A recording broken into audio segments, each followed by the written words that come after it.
Hi, everyone. Dr. Ann Auburn here from the Natural Health Improvement Center in Grandville, Michigan. I'm here today on a beautiful Saturday recording this lecture, so I won't be able to answer your questions while I'm talking, but please leave your questions in the chat and somebody from my office will get back to you. Today, I'm going to be talking about adrenal fatigue. Are you sick and tired of being tired? Then you might have some form of adrenal fatigue. And there's many different versions of it and stages of it. So let's get into it and see what it's all about. All right. Could you have adrenal fatigue? Do you feel like you're carrying the weight of the world on your shoulders, but you don't have the energy to carry your own weight? You may have adrenal fatigue. Let's look at our adrenal fatigue questionnaire. Are you tired for no reason? Do you feel run down and stressed or even burn out? Are you having trouble getting up in the morning despite having a great night's sleep? Feel more awake, alert, and energetic after 6 p.m. than you do all day? We call that being wired and tired. Do you need coffee, colas, salty or sweet snacks to keep going, or crave salty or sweet snacks? Are you struggling to keep up with life's daily demands? Can't bounce back from stress, illness, or even exercise? Unable to tolerate life's little problems? Irritable or snapping at your friends, family, or work colleagues? Not having fun anymore? Decreased sex drive? If you answered yes to any of these questions, you may have adrenal fatigue. Adrenal fatigue issues are many. As a quick summary here before I get into the details, you can have elevated blood pressure, also elevated heart rate, or later on when it becomes chronic, your blood pressure can be low. You can use up core nutrients like antioxidants, minerals, vitamins. It might make you crave fat, sugar, and salt. Weight gain can also happen because of this. Adrenal fatigue, because of the neurological changes, also changes the brain's responsiveness to taste. Therefore, less healthy foods taste better to the person. It also changes the crosstalk from the abdominal fat to the brain. Fat tissue is a metabolic organ sending hormones and inflammatory messages to the brain. This reduces your sense of fullness and increases your sense of hunger, increasing belly fat and restricting weight loss. This can also lead to insulin resistance, and we'll talk about that later.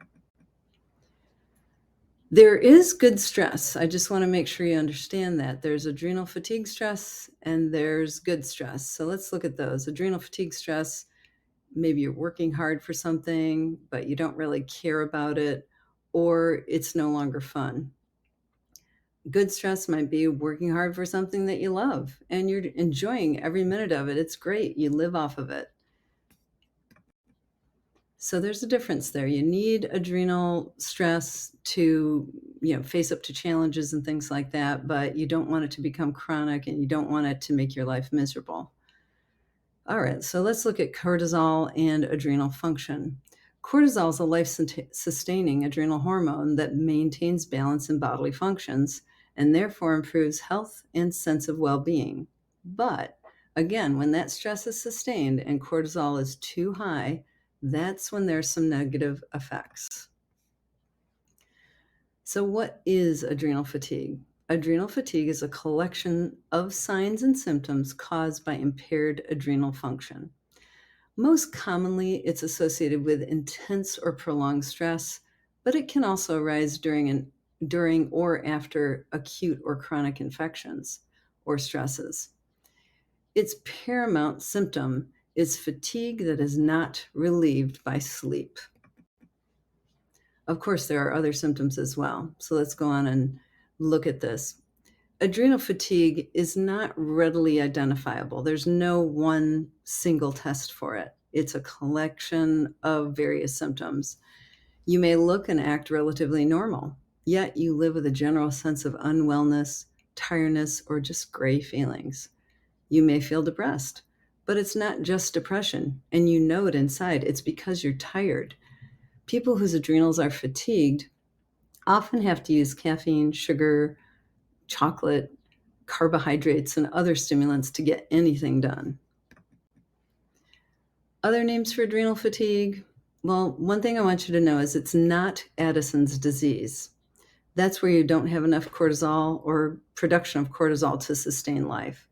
That's a severe condition that has to be treated medically. It's not what we're talking about here. This syndrome has also been called hypoadrenia, subclinical hypoadrenia, neurasthenia, adrenal apathy, and adrenal fatigue.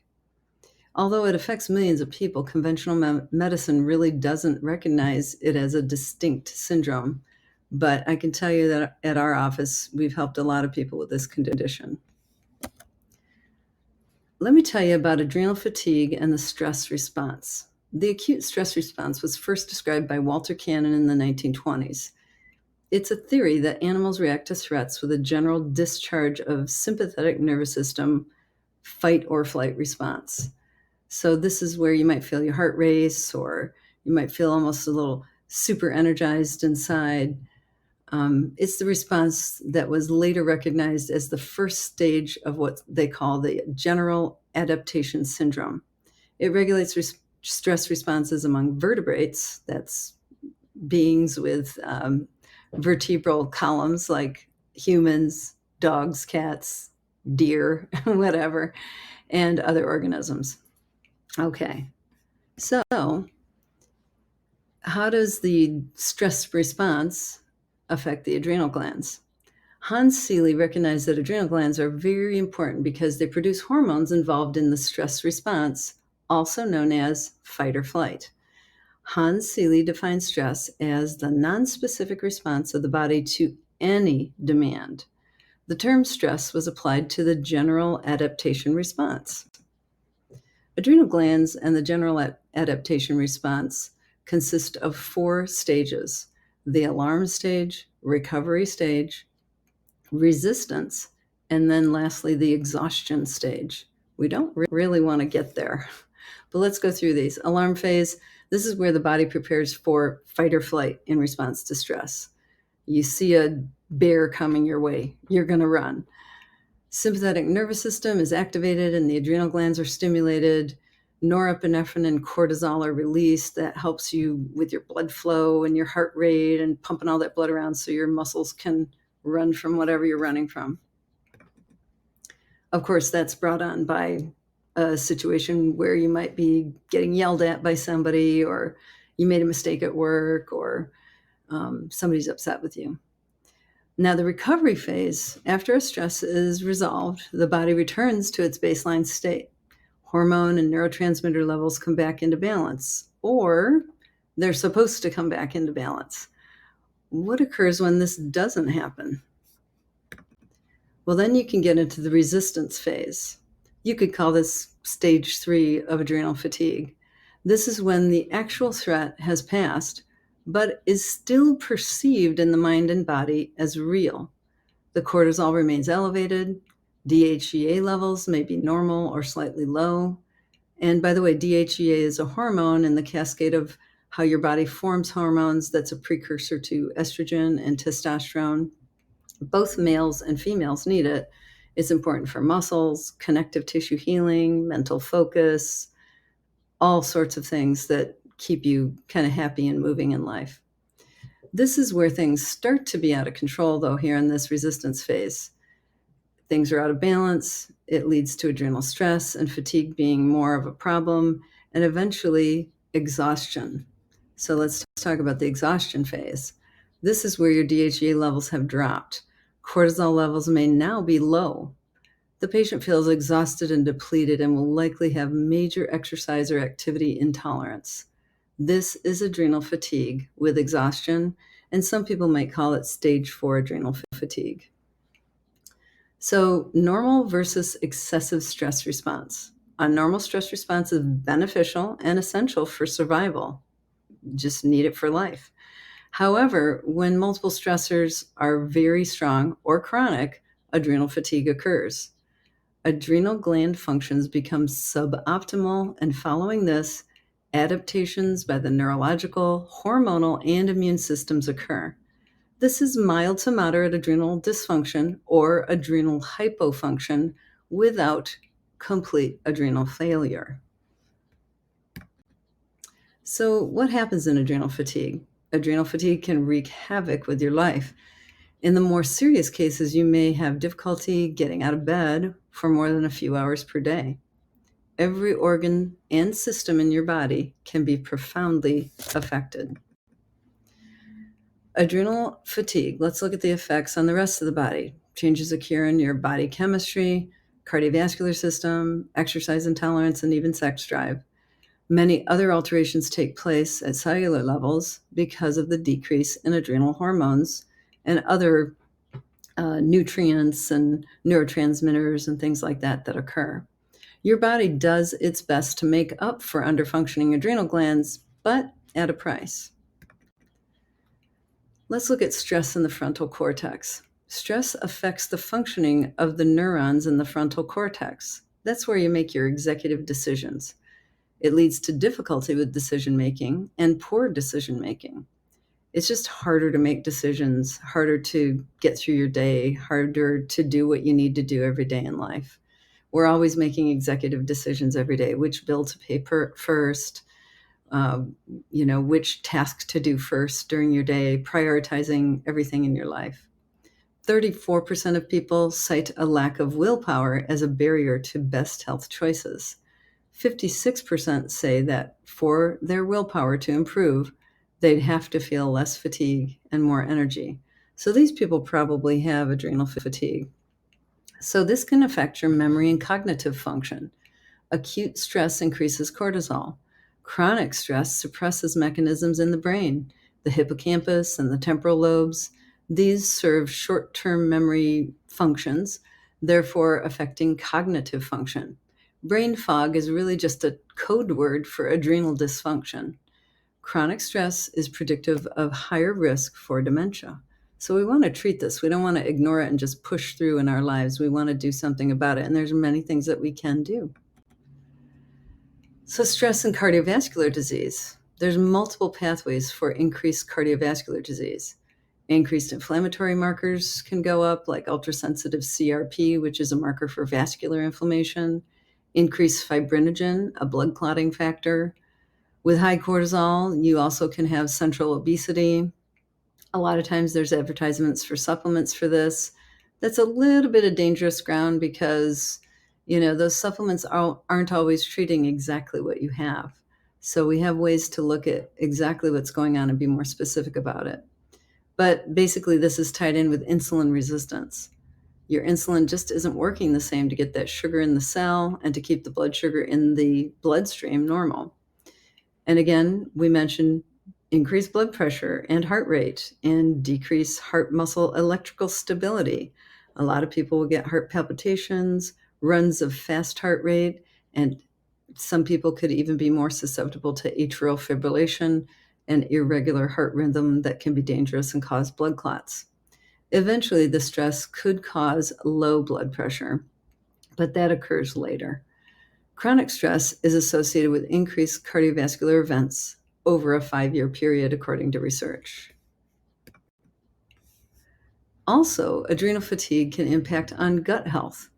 With high stress, there is decreased blood flow to the gut. The gut is really lined with all kinds of blood vessels and lymphatics and other things to keep it healthy and to utilize the food that's going through your digestive system. There are changes in the intestinal environment and the beneficial bacteria. You've heard of the microbiome. It can actually change that when you have too much stress. Bowel dysbiosis, or an imbalance in the good and bad bacteria and the things that are going on in the gut, is increased with excessive emotions of anger and fear, and those are just another form of stress. Decreased secretory IgA can be another problem. This is a marker that tells us how well your immune system is functioning in your gut. We have special stool analysis kits that can tell us where your secretory IgA is at and if your microbiome is balanced. Also, decreased willpower, cravings, and poor food choices. This can lead to gut issues as well. There are decreased levels of stomach acid and pancreatic digestive enzymes in a stress situation that has gone on too long as well. Also, reproductive function can be affected by stress. Hormone issues are more common.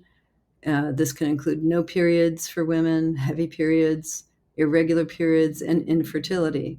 And the infertility can also affect the guys, even though they're not having periods, they have hormones also. And if you're not making enough DHEA, DHEA is the major precursor to male testosterone. Also, you can have poor thyroid function, which can also affect fertility issues. Mood and stress. Hypervigilance is really a type of anxiety, and that anxiety is stress. Depression is also a type of stress. Chronic stress depletes dopamine, the neurotransmitter of happiness and satisfaction. Eventually, this can cause a wired and tired feeling, especially in the evenings, causing poor sleep patterns and altered circadian rhythms. Those are the rhythms of kind of doing things during the day, getting things done on a daytime schedule when it's light out, and then the body calming down when it's darker and getting into a deep sleep and repairing and recovering for the next day. Immunity. The repeated and chronic stress exposure from adrenal fatigue can cause chronic immune system stimulation and eventually suppresses cellular immunity, leading to immune dysregulation. Ultimately, this can cause dysregulated apoptosis. This is programmed cell death. All of the cells in your body, kind of in groups, are sort of going through their lifespan, dying, and then being replaced. This normal function is apoptosis. And if it's not happening like it should, that's abnormal and therefore potentially leading to cancer or other dysfunction of cells. And it can turn on the immune switches for various autoimmune diseases, rheumatoid arthritis, inflammatory bowel disease, lupus, etc. And I have actually seen this happen in my practice. What causes adrenal fatigue? Well, that's a loaded question. There's a lot of things that happen there. The adrenal glands mobilize your body's responses to all stressors through hormones that help you handle the stress. Adrenal fatigue occurs when your adrenal glands cannot compensate for excessive stress. Whether you have an emotional crisis, a physical crisis, or any type of severe, repeated, or constant stress in your life, if your adrenals cannot compensate, you're likely to experience adrenal fatigue. A fact that we know from research is that 75% of all Americans have moderate to severe stress. This is something we need to work on in this country to improve our health in general. In short, adrenal fatigue occurs when the amount of stress or combined stresses overextend the capacity of the body, mediated by the adrenals, to compensate for and recover from that stress. Once this capacity to cope and recover is exceeded, some form of adrenal fatigue is likely to happen. Now, I wanted to just share with you a few of my favorite books on adrenal fatigue and chronic fatigue. All of these books have a little bit different twist on, different things that affect it, how you can, handle it. One of my favorites is Adrenal Fatigue, the 21st Century Syndrome by James Wilson. And then you can see the other titles there, Revive, and Chronic Fatigue Unmasked. Also, Dr. Crook in his book, The Yeast Connection, talks about, feeling sick all over, and this is going to create a version of adrenal fatigue. So handling any yeast overgrowth or candida overgrowth is important as well. And then Epstein-Barr virus is, it's a virus that causes colds, but also causes mono. You don't have to have mono for it to become a chronic viral issue. And in the book by Kasha Kynes, The Epstein-Barr Virus Solution, she talks about many things that would address adrenals, but also address handling and keeping the virus under control so that you can regain your health. And then in the book, Why Zebras Don't Get Ulcers, this explains how, we as humans don't act like the animal kingdom and recover from our stresses. We just take on repeated stresses over and over again, and that ends up causing, the alterations in the gut and the various parts of the body, and eventually can cause ulcers or chronic adrenal fatigue symptoms. So I just wanted to share those interesting books with you. Also, I wanted to explain everybody is different. There are some people that can take stress after stress after stress or work a very high stress job, and they seem to just tolerate it their whole life. They might even kind of like live off of it. They love it. But one person may withstand the stress quite easily and be ready for more, but another person or that same person at another time may find the same stress overwhelming and impossible to bear. It kind of creeps up on you. So it's important to understand the onset and continuation of adrenal fatigue does have great individual variation. So if you're a spouse of somebody who is experiencing adrenal fatigue, try to be understanding, because it's a long road to get back to baseline and it takes a lot of work. And it's not like they're just faking it. They really are having some chemical changes in the body that we need to fix. So who's susceptible to adrenal fatigue? Well, anyone can experience adrenal fatigue at some time in his or her life. Experiences like illness, a life crisis, or continuing difficult situation can drain the adrenal resources of even the healthiest person. But there are factors that make you more susceptible to adrenal fatigue. So let's look at those. Certain lifestyles with chronic stress, no exercise, chronic illness, repeated infections, candida overgrowth, mycotoxin illness, that's mold susceptibility, mold illness, Epstein-Barr virus. We're really talking about the chronic reactivated EBV that Kasha Kynes speaks about in her book. Pregnancy can be one of those stresses, especially the postpartum, where you're getting used to having a baby waking you up several times per night. That's why we want to prepare our patients for pregnancy so they're in the best situation before they have their kids. Malabsorption and maldigestion, in other words, leaky gut, that can also set you up for, a case where you might have worse adrenal stress, hormonal imbalance, or toxic exposures. Lifestyle factors contributing to adrenal fatigue that are mostly under your control are lack of sleep. A lot of people stay up late when they really shouldn't. They don't let themselves have the time to, get adequate sleep or have a good situation in their house where they can sleep well. Poor diet. We all make choices. We want to stay away from processed foods, white flour, sugar, lack of fruits and vegetables, lack of good raw foods, low fiber. All of these can contribute. Using sweet or salty food and sweetened or caffeinated drinks as stimulants when tired, staying up late even though you're tired, feeling and acting powerless, constantly driving yourself under pressure, substance abuse, staying in no-win situations, and too few enjoyable and rejuvenating activities. You have to have those in your life.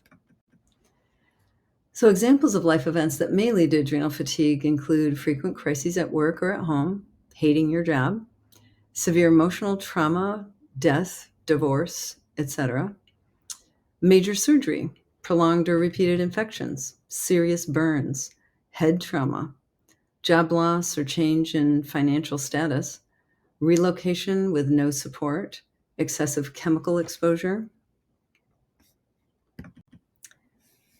Let me give you some examples of people with lifestyles that may make them more vulnerable to adrenal fatigue. A full-time university student, it's going to be worse with a job. Mother with 2 or more children and little support. Single parents. Unhappy married person. Employees in a poor job situation. Self-employed person struggling with their business. Substance abuser. Shift worker on an alternating schedule. It's very hard on the body to go from day shift to night shift. A person who is all work and little play. So you can see those different things that might set you up for adrenal fatigue. Also, some health conditions might be related to adrenal fatigue. Any chronic disease will place demands on your adrenal glands. If you have a chronic disease and morning fatigue, your adrenals may be fatigued to some degree. Also, if you require steroid meds, you probably have at least some decreased adrenal function.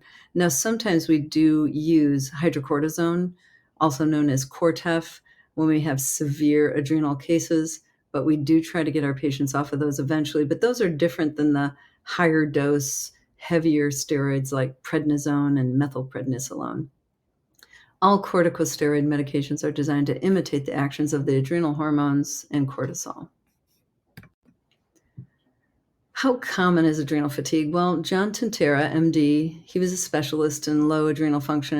In 1969, he took a look at this and he thought 16% of the public could be classified as severe. But he looked at it again and he thought, well, if all the conditions of low cortisol were included, the percentage could be more likely about 66%. This was before the extreme stress of the 21st century living, 9/11, and the stress of COVID-19 and the various other disasters that we now know are all over the world all the time with the internet. We instantly know about earthquakes. We instantly know about hurricanes. There's this, it's a good thing that we can communicate more, but with that instant information, one of the things I tell my patients is please don't watch the news or listen to every, you know, horrible thing that's happening all over the world all the time. Especially if you're in adrenal fatigue or if you're an anxious or stressed person, it's just going to make it worse. So how do we test for adrenal fatigue? We have a saliva kit that we use. It's very easy and accurate. Blood testing is a lot less accurate. In fact, the blood test is really not worth the time or money, in my opinion, because it doesn't really tell us the whole picture and it can be inaccurate. The saliva test is done at home. It measures the levels of the stress hormones cortisol and DHEA 4 times throughout the day, and it provides an evaluation by looking at it throughout the day, how the levels will differ from the morning to the evening. So here's a picture of a adrenal stress profile. This is the one from Genova. We have another one from another lab. They're very, very similar. It's measured in 4 samples throughout the day. You just collect saliva in a test tube 4 times in one day. The DHEA is measured along with the cortisol in the morning sample. And then once the sample set is complete, you just mail the tubes back into the lab. It's all set and ready to go. You just label it, and there's a number that you call to have it picked up. Your doctor will receive the copies of the results, and then you'll want to sit down with them and talk about them. So is saliva testing for hormones reliable? Yes. I've seen it many, many times pinpoint the areas of the day that the person is having problems. It really is accurate. And the NIH, National Institute of Health, does recognize saliva cortisol testing as being very accurate. Cortisol and adrenal function. So let's look at this again. What is cortisol going to affect in, a stress situation? It'll affect blood sugar. It affects gluconeogenesis. This is the process of making blood sugar from stored fats or proteins in the liver or kidney. It affects the immune responses, as we've said. It affects anti-inflammatory actions in the body, blood pressure. I've mentioned that several times. Heart and blood vessel tone and contraction, central nervous system activation. We do need it for life. We just don't want it to be overstressed. Cortisol levels normally peak in the morning and reach their lowest around 4 a.m. It's vital for the adrenals to secrete more cortisol in response to stress, but cortisol levels must return to normal afterwards. Health problems result from too much circulating cortisol all the time and or from too little cortisol if the adrenal glands become completely depleted. I'll give you an example. Like people talk about high cortisol causing weight gain. Well, that's true, but you can also have weight gain with low cortisol because your body is underfunctioning, the metabolism is lower, and things like that. So again, this is a value of the saliva test. You can really tell if it's high or low. Then we get you the right treatment, not just a treatment that's designed for high cortisol, which is basically all those products you see out on the market, advertised on TV and the radio. So we can be more specific with our adrenal cortex stress profile. With this picture, you can see the person is very high in cortisol in the morning, kind of normal high at noon, then they're high again in the afternoon and kind of normal at night. In this picture, if you look down at the middle bottom, it's a little bit blurry, but the DHEA is in the green range. They're still doing okay there. So this would be kind of early in adrenal stress. Then as it continues, if stressors continue over and over again, you can see your DHEA down there in the middle is just to the left of the green box. And now you've got low cortisol in the morning and high cortisol all throughout the day, even at night when it's supposed to be low so you can get to sleep. And then in this picture, you can see now the curve is flattening down. It's kind of, sort of in the bottom green range, top of the yellow range there. The DHEA is actually low now. You can see it's kind of in the red box. This is kind of a danger sign. We want to reverse this as much as possible and as soon as possible. And then there is this picture where it's similar, but you've got sort of a hike in the cortisol midday, but you're starting out very low, and they're kind of in the green range, sort of normal range, in the afternoon and evening. And in this picture, you can see the DHEA is very low in the red range. That means you're getting into the later stages of adrenal fatigue. So, prolonged levels of elevated circulating cortisol have negative effects: brain fog, dampened thyroid function, hyperglycemia, that's high blood sugar, osteopenia and osteoporosis, that's your bone loss, insomnia and fatigue, decreased muscle mass, high blood pressure, immune dysfunction and slow wound healing, increased abdominal fat. Chronically low levels of circulating cortisol are also associated with negative effects, such as, again, brain fog and maldepression, low thyroid function, hypoglycemia, fatigue, especially morning and mid-afternoon. I call these the 2 o'clock tired's. My patients have probably heard me say this many times before, that if you get the 2 o'clock tired's, there's a very good chance you have adrenal fatigue. Sleep disruption, low blood pressure, and again, when you're in the earlier stages with that high cortisol, it can be high blood pressure, lowered immune dysfunction, inflammation. And there's health conditions related to adrenal fatigue. If you're suffering from chronic disease, as I said earlier, and morning fatigue is one of your symptoms, your adrenals may be fatigued to some degree. We just have to figure out how much by doing our test and or talking to you. The test is better, but if some of my patients can't afford the test, we just talk in great detail about how they feel morning, noon, afternoon, and night, and sometimes we can nail it with that, although I think the test is better. Again, health conditions and adrenal fatigue. Remember, alcoholism, other addictions, food allergies, environmental allergies, autoimmune disease, Syndrome X, which is your insulin resistance, obesity, and hypertension. This is why it's important to pay attention to your diet and exercise. That's the core of everything that we do. Chronic fatigue, chronic recurrent infections, dental problems, including multiple cavities, gum disease, etc.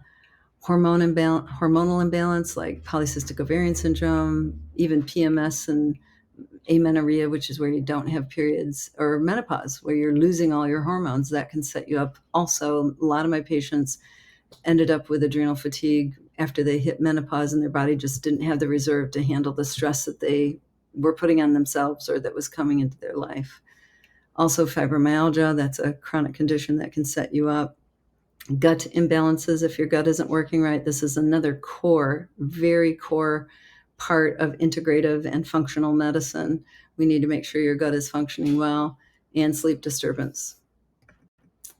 So as holistic practitioners, we're going to look at all those things. We're not going to just do a test and give you supplements. Our goal is not to just sell your supplements. We want to get you well. We want to get you healthy. We want to get you back to your maximum potential naturally as much as possible. So again, I want to emphasize food and treating adrenal fatigue. It's very important to make better food choices when you're dealing with this. From James Wilson's book, The 21st Century Syndrome, I love this quote: "Even in the best of times, you need food to survive and be healthy. Adrenal fatigue is definitely not the best of times." And so the food choices you make become even more important to your survival and health. And that is so important in so many things that we deal with at our practice, but adrenal fatigue for sure. So food and treating of adrenal fatigue, let's summarize. These are James Wilson's 9 easy rules to follow. Eat a wide variety of whole natural foods. Combine a healthy fat, protein, and complex carbohydrate at each meal. Eat lots of vegetables, especially the bright colored ones. Salt your food to a pleasant taste and use sea salt. Some patients are so fatigued that putting a little salt in their drinking water also helps them to maintain some better adrenal function. One thing I will say is I do feel like if you get protein in the morning for adrenal fatigue patients, it does seem to help them, and adequate protein throughout the day. Um, Eat mainly whole grains if you're going to eat grains. We are very careful about grains in our teachings at our practice because we know gluten, which is in wheat, barley, and rye, is not always the healthiest for almost anyone, but especially for those dealing with chronic illness. But if you're going to eat grains, make sure that they're whole grains, like whole oatmeal, whole quinoa, breads, pastas, and all the various, cookies, cakes, pies, and things like that. They're fun to have once in a while, but you don't want to be doing those on a regular basis unless, you are super fit and you can handle it. For vegetarians, make sure to combine grains with legumes or legumes with seeds or nuts to form a complete protein. And also vegetarians, I do encourage people to do, some fish maybe or some eggs. Otherwise, you may be lacking protein. And we want to make sure to check their B vitamins, especially B12, to make sure they're not deficient in that. Avoid fruit alone in the morning because it's just a carbohydrate. You're going to run out of gas in about an hour and then feel tired. Also, mix 1 to 2 tablespoons of fresh essential oils in your food throughout the day. It can be in the form of avocado, flax seeds, or it could be the oils like cold pressed olive oil is fantastic. It's not great to cook with though, so I prefer avocado oil to cook with. It's more stable at high heat. But if you mix these into vegetables, meats, and grains daily, this will give you some good fat energy to live off of. And eat high quality food. It becomes you. Also, I wanted to give you a little summary of foods to avoid. Of course, you probably know most of these, the white foods, sugar, flour, pasta, potatoes, rice. Even the whole grain brown version should be limited to 1 to 2 servings per day. Hydrogenated and partially hydrogenated oils, deep fried foods. There's toxic free radicals in them, so very minimal, if any at all, really. In an adrenal fatigue situation, I would say don't eat any fried foods. Fast foods and junk foods, they're just not as clean. They have more toxins in them. You want to do as much clean food as possible. And the act of eating, let's talk about that real quickly too. You want to have a situation where you can eat in peace. How you eat can have a great effect on you and your adrenal glands. So you want to have some control over your eating environment. You want to choose a peaceful spot with pleasant surroundings, congenial conversation, and good company. And this promotes relaxation and digestion. What you're really promoting is parasympathetic nervous system function. We call the parasympathetic nervous system the rest and digest system. It helps you to heal and repair.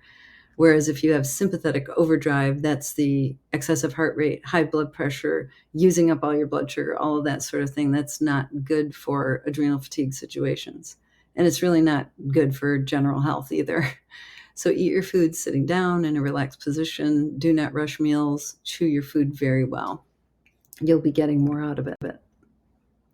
All right. Summary of liquids to drink. So on the liquids, want to drink lots of water, pure, clean, spring water or filtered water is best.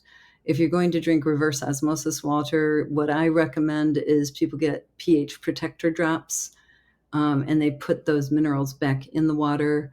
Again, many people feel better if they slightly salt their water, especially in the morning, because that helps adrenal fatigue people. Other things that seem helpful but are not overstimulating are green tea, especially organic would probably be best, bancha tea, also herbal teas that do not have caffeine. So we kind of avoid black tea because that does have quite a bit of caffeine. Also vegetable juices. These are great. I don't want you to go excessive on the carrot juice or beet juice because those do contain a lot of carbohydrates and can raise your blood sugar. So you can have a little bit of that, but mix it with some greens. If you have your own juicer, it's really great if you can just make it fresh, because if you drink it within 20 minutes of making it, it's not going to be oxidized. You're going to get the most nutrition out of it. Also, goat's milk is more digestible than cow's milk. It's similar to human milk. It's lower in lactose. Some of our patients can't tolerate that either, so we use milk substitutes. We do a sensitivity test, and we can tell if people are allergic to goat, sheep, and cow milk, and if so, we would do milk substitutes, and there's many of those. Also, carob can be used in place of chocolate. Chocolate has a lot of caffeine in it and can aggravate hypoglycemia or hyperglycemia, and it can overstimulate the adrenals. So we try not to do a lot of chocolate or just get rid of chocolate and substitute carob instead. Also, summary of liquids to avoid: chocolate, meaning like chocolate milk. So many people love chocolate milk, but it's got sugar in it too, so it's terrible for you. But the chocolate is going to be overstimulating. So caffeine. Now, some people can do this in moderation. It really depends on the person. Personally, I think most people can handle 1 to 2 cups daily, but some people cannot handle any caffeine at all. If you're one of those people, you know. And caffeine is detoxified by the liver. If you get overstimulated by just 1 or 2 cups of caffeine and it keeps you up at night, then we should do a liver detox with you, because that means that your liver, your phase 2 liver detoxification, really is not getting rid of that caffeine. It's kind of hanging on to it in phase 1. So, again, caution with caffeinated drinks like coffee. If you're drinking a lot of it now, don't stop cold turkey. You're going to have a terrible headache. Just go half caffeinated and then slowly pull yourself away from that, and then start introducing the things that I mentioned earlier. The green tea has some caffeine in it, but it doesn't make you crash after it wears off.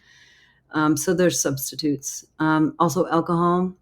I really should not be consumed by people suffering from adrenal fatigue, because it's just going to make you worse. It's just kind of like sugar. It's going to deplete you. It's hard on your liver. Especially, we do not want people with adrenal fatigue drinking every day. That is absolutely a no-no. But if you can get rid of it totally, that's what you should do while you're in the healing phase. Later on, when you're doing great, you can maybe have a glass, once or twice a week and see how you do. Soft drinks are also a huge no-no. Soft drinks, whether they're sugared, those are the worst, but also the ones with the artificial sweetener, those are usually terrible as well. They contain caffeine and phosphates. Now, one exception is Zevia, maybe not the Coca-Cola version, but Zevia has many carbonated flavors, and it's sweetened with stevia, which is a very safe sweetener, totally fine for. I want to give you a few tips on how to de-stress using the acronym from Dr. Jim Wilson. Define what is important and decide to live accordingly. Energize yourself with good foods and exercise. And you got to be careful with exercise, because we don't want to overdo it with adrenal fatigue. Support your bodies with supplements. So we'll talk about those more in just a minute. Take time to relax and enjoy. Reframe events that stress you in order to release yourself. If you're in a situation that you don't really like, sometimes if you take a few deep breaths and you look at it differently, you can sort of think of how this might be a life lesson for you, or how you can learn to do it differently in another situation. And then going on, eliminate energy robbers. Sleep and give your body silent solace each day, and smile and see the soul fullness in your life. So those are a few tips to help you de-stress. So here are a few adrenal support supplements that would give you energy for those low cortisol levels. Adrenal Boost is one of my favorite because it contains licorice root to help you hang on to your cortisol throughout the day. Some people cannot take this if they have high blood pressure, or if they're real anxious. Sometimes they overreact to it with a little bit of feeling overstimulated. But most people do quite well with it. This is one that I took myself as I was going into menopause, because that was a big change in my body. It contains almost everything that James Wilson talks about in his book. It's got B5, B6, vitamin C, adrenal glandulars. It's also got adrenal adaptogens. So it's a very comprehensive formula to kind of balance adrenal function and boost your energy a little bit. Licorice Plus from Metagenics will do the same, but it's just licorice. So again, those with high blood pressure don't want to take this. But many times if you're on the later stages of adrenal fatigue and your blood pressure is low, as we often see, Licorice Plus can be very helpful for a little boost in the morning. Aura Adren, that's just a adrenal glandular. Drenamin and desiccated adrenal are also glandular. We carry different types because different patients respond to different glandulars. The drenamin is sort of a combination glandular. It's not just for the adrenals, but also for other supportive organs. And then we have Adricet. Adricet is our adaptogenic formula from Metagenics, and that gives you a little boost in the morning and helps your energy. Um, we also have just plain B complex, stress B complex, we call it. And we have from Metagenics cortico B5, B6. And then, of course, we recommend that people take a little bit extra vitamin C, at least 1,000 milligrams a day, sometimes 2,000, to help with the adrenal support because the adrenals contain the most vitamin C of any organ in the body. Now, if you're on the other side of the spectrum and you're wired and tired and you can't sleep, or you're stressed out or nervous or anxious all the time, or even having panic attacks, some of these supplements can calm the adrenals and calm the high cortisols. And we have Serenogen, which is a product that's an adaptogen, very calming from Metagenics. There's also Calm CP, one of my favorites for sleep, but also it can be very good for anxiety and panic attacks. Travacor is more of a combination formula that has 5-HTP, GABA, and some B vitamins to help your serotonin levels and your GABA levels. So it's kind of nice for that combined anxiety, depression kind of case. Serene is more just for the serotonin. It's got 5-HTP and B vitamins to support that. That's very nice for helping sleep, but also for helping mood if you're on the depressed side of things. Ayur ashwagandha, difficult one to pronounce, but it's a great supplement. I love ashwagandha if you're kind of nervous all the time or anxious all the time, or have that underlying kind of worry all the time. Ashwagandha is very, very gentle. It's an adaptogen. Ours is 300 milligrams, and we usually recommend it 3 times a day. But if you have somebody who's already really low in cortisol in the morning, you probably wouldn't want to do that the first thing in the morning. You might want to combine it, do it later in the day, and then do one of the energizing supplements in the morning. And then we do have just straight GABA also. When you raise your GABA levels, GABA is a neurotransmitter and also a amino acid. When you raise the GABA, the cortisol tends to go down lower, and vice versa too. When you raise cortisol, GABA tends to go down lower. So they kind of balance each other out. NT-CALM is a really nice formula for the really high cortisols and the very nervous or anxious person. It's got a combination of like theanine, GABA. There might be some 5-HTP in there. I don't remember, but that's a real nice combo formula. Copa de-stress is very fast acting to bring down the cortisol levels if you have a anxiety attack or you're just hyper reactive to everything. It works within a few minutes, usually 1 or 2 dropperfuls. Same with the Nucera, but Nucera is chewable. One note to make here is that Nucera does say that it's got milk in it, but it really doesn't. It's a casein tryptic hydrosylate, and that is a fraction of the casein complex in milk, but it does not contain milk. And actually, people that are allergic to milk can take it, and I've never seen any reactions. So that's just kind of an overview of some of the supplements we have. We have whole handouts for this at our office if you come see us. And also, there are many, many calming herbs and supplements that we can use to help adrenal function. Adrenal support foundational, you always want to get your B vitamins and your multi-mineral multivitamin. So we always recommend that a person takes a multivitamin, but you have to be picky about the kind that you use.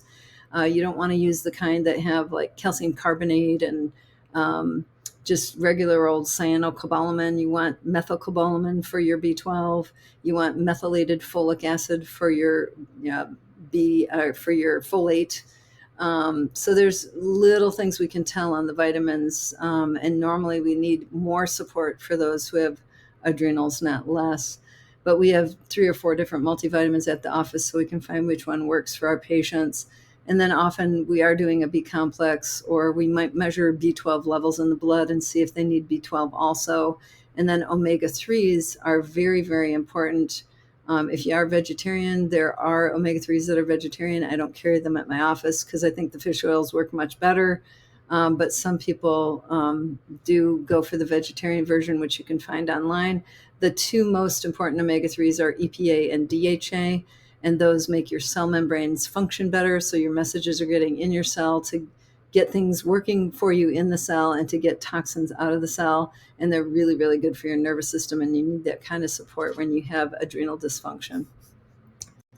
Now we want to promote healing. So again, use that de-stress acronym to get away from the energy robbers, get away from the bad relationships, establish good relationships, establish clear boundaries, and surround yourself with people that make your life better and have enriching experiences. Also, to promote healing, we want good sleep. You can't see all of my supplements there because my picture's over them, but several of these are like the calming supplements that we have in our repertoire. There's serine, Travacor, Trincor, melatonin, Calm CP is one of my favorites. All of these combined with 100 to 400 milligrams of magnesium can be super helpful. Also, meditation, box breathing, prayer, or taking a walk and looking at things for 10 to 15 minutes prior to going to bed can be super important for getting that silent solace and that deep sleep for renewal of heart and mind and for adrenal healing. And you want to smile. Even sometimes if you don't feel like smiling, you need to make yourself smile, and you will be happier than those who don't. This is something that one of my aunts taught me when I was very young, and it's absolutely true. There's a physical action of smiling that turns on various neurochemicals and various immune functions in your body. And I think it's very important, even if you don't feel like it, to try and make yourself do it. Watch lots of comedies, have enriching, fun experiences, and remind yourself to laugh, and it will help your healing. Detoxification is also another important piece of what we do for adrenal fatigue. You can see this has many facets because it affects the entire body. We may never be free of toxins, but our goal should be to reduce them to a level that we can live with, that our body can cope with, and still function optimally. We have several different versions of detox, and you can watch my detox lecture on YouTube if you want to find out more about that. Also, in your adrenal fatigue recovery plan, you want to include looking at hormones, looking at thyroid, looking at detoxing heavy metals, especially if you've had some exposures, and most of us have, cleaning up chemicals in your environment, your food, your yard, things that you use for your plants and your gardens, looking at candida overgrowth, looking for food sensitivities or allergies, and looking for chronic viral disease. And we have treatments for all of those. And lastly, I just want you all to know, never give up. We are here to support you. It can take 1 to 2 years to fully recover. There are some cases that are more long-term that we can't get them completely, I wouldn't say healed, but we get them to a point where they can enjoy their life again, and they always still have to work at it. But most people, within a couple of years, they are recovered and they're back to more of a normal state. And then we hope we can keep it there by having taught them some of these wonderful new habits for their mind and body. And that's all I have for you tonight. I want to thank you very much for listening. And again, like I said, this is pre-recorded. And now I'm going to go enjoy my 6-year-old grandson who's come to visit me today. And you all do the same and enjoy this lecture. And if you do have questions, please put them within the chat and my office will get back to you. You can also reach us through our Facebook page. You can also reach us through our website, nhicwestmi.com. And feel free to watch any of our previous YouTube videos and check out our Instagram page. And if you'd like to see us, there's our phone number, 616-301-0808. We'd love to have you as a patient, help you through your health journey. All right, thank you very much, and have a good night and good luck with your health. It's a wonderful journey if you decide to take it, and we're here to help you. Good night.